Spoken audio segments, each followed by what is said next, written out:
What happens when America's most loved home? Renovation icon finds herself clashing with one of television's most respected morning show hosts in what was meant to be a routine appearance, but suddenly spirals into one of the most talked about and uncomfortable live interviews of the year. Before we dive into this wild story, don't forget to hit that subscribe button and tell me in the comments what you think truly caused this explosive confrontation to go off the rails. The Today Show studio was buzzing with its usual bright, cheerful energy that morning as Joanna Gaines took her seat in the familiar guest chair across from Hoda Kotb. What should have been a lighthearted chat about Joanna's latest Magnolia projects turned into something no one expected: tense, raw, and unforgettable television. "Good morning, Joanna. It's such a joy having you back," Hoda began warmly, her polished smile lighting up the studio. "You look absolutely beautiful today." "Thank you, Hoda. It's always lovely being here," Joanna replied, brushing a strand of hair from her face and crossing her legs. Her tone was calm, but her posture felt a little rigid, her usual relaxed presence replaced by something slightly on edge. "So," Hoda continued with a friendly tone, "let's talk about this incredible Magnolia empire you've built. It's expanded so much: your network, your home goods line, your real estate developments. Some people say you've moved pretty far from the humble fixer-upper roots that made you famous. How do you respond to those who think you've lost touch with the everyday family?" Joanna's smile faltered just a bit before she replied. "Well, Hoda, our mission has always been about helping families create warm, welcoming spaces no matter what their budget is. We've just been blessed to reach more people now, that's all." Hoda leaned forward slightly, her tone still pleasant but with a sharper edge. "But a single throw pillow from your line costs more than some families spend on groceries in a week. Don't you think that feels a bit disconnected from the down-to-earth values you've built your brand on?" The mood in the studio shifted instantly. Joanna clasped her hands together, holding her composure. "We're offering quality pieces made to last. When people invest in something well-crafted, it becomes part of their family's story for years." "Investment pieces," Hoda repeated, raising an eyebrow. "That's an interesting way to describe a $90 candle. But let's move to something else for a second. There have been reports about working conditions at your Waco facilities, former employees describing long hours, short breaks, and pressure to maintain that perfect Magnolia image. What do you say to that?" Joanna's jaw tensed slightly. "Hoda, I'm not sure where those claims are coming from, but we work hard to foster a positive, supportive environment. Our team is like family to us." "I understand that's the public stance," Hoda pressed calmly. "But we've spoken to a few former staffers who tell a different story. One said they had to smile non-stop, even when overwhelmed, because, quote, that's the Magnolia way. Another said they were written up for taking too long on bathroom breaks. Does that sound like the family atmosphere you're describing?" Joanna's polite tone cooled. "Sometimes people have their own perspective, and it doesn't always reflect reality. That doesn't mean it's true." "So you're saying those people are lying?" Hoda asked evenly. "I'm saying every person has their version of things," Joanna answered carefully. "But our company's values are clear for everyone to see." "Your company values," Hoda said, leaning back slightly. "Let's talk about that. Magnolia has always promoted simplicity, family, authenticity. But you live in a multi-million-dollar farmhouse, your kids go to private schools, and you have staff helping with day-to-day life. Isn't there a contradiction between the lifestyle you sell and the one you actually live?" Joanna's expression hardened. "I think you're making some unfair assumptions about my family, Hoda." "Am I?" Hoda replied calmly. "Because from your own social media, your life looks like something out of a luxury magazine. The organic groceries, the custom furniture, the professional photography capturing every perfect family moment. It's beautiful, but it doesn't exactly look like simple living." "We've been very fortunate, yes," Joanna said slowly. "But that doesn't mean we've forgotten our beginnings." "Your beginnings?" Hoda said with a small smile. "That's interesting, because some research into your background suggests those humble beginnings may not have been quite as humble as people think." Joanna's eyes narrowed. "Excuse me?" "For example," Hoda continued, "public records show your father was a successful businessman in the automotive field long before you started your design work. So your family wasn't exactly struggling, were they? Joanna's tone turned sharp. I don't appreciate you bringing my family into this. That's crossing a line. It's not personal, Hoda said, unfazed. It's fact-checking. You've built a brand on the story of starting from scratch, of understanding the everyday family's struggles. That's powerful marketing. But it's not entirely accurate, is it? The studio air thickened. Joanna's smile vanished completely. You know what, Hoda? She said tightly. I came here to talk about our new furniture line, not to have my family's past turned into an interrogation. But Joanna, Hoda said steadily, your family story is part of your business.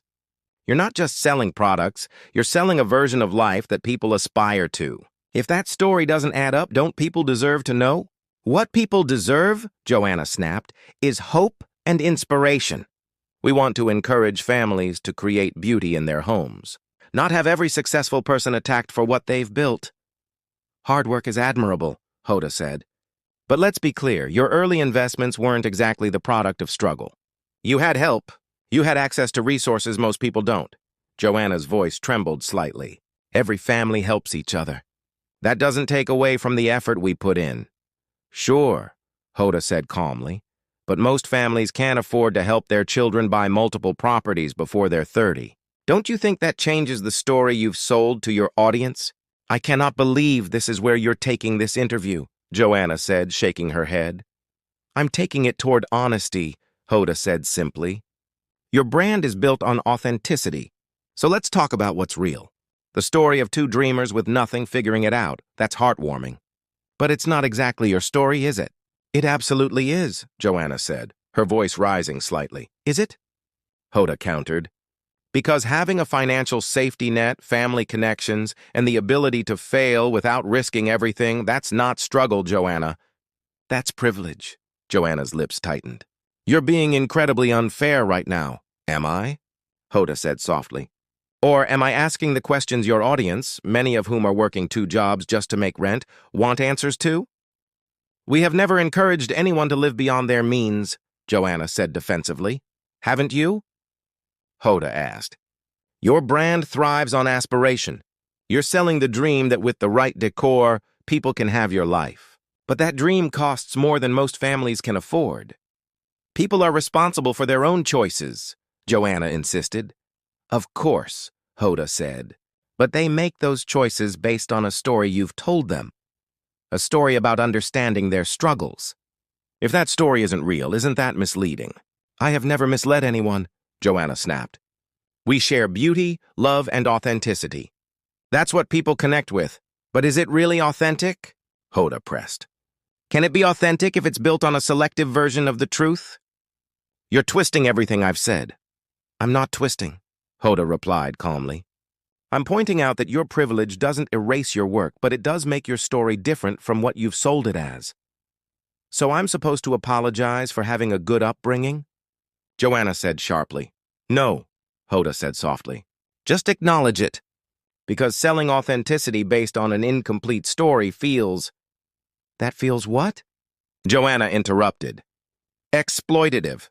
The word hung heavy between them. Joanna blinked in disbelief. Exploitative? She repeated. You think I exploit people?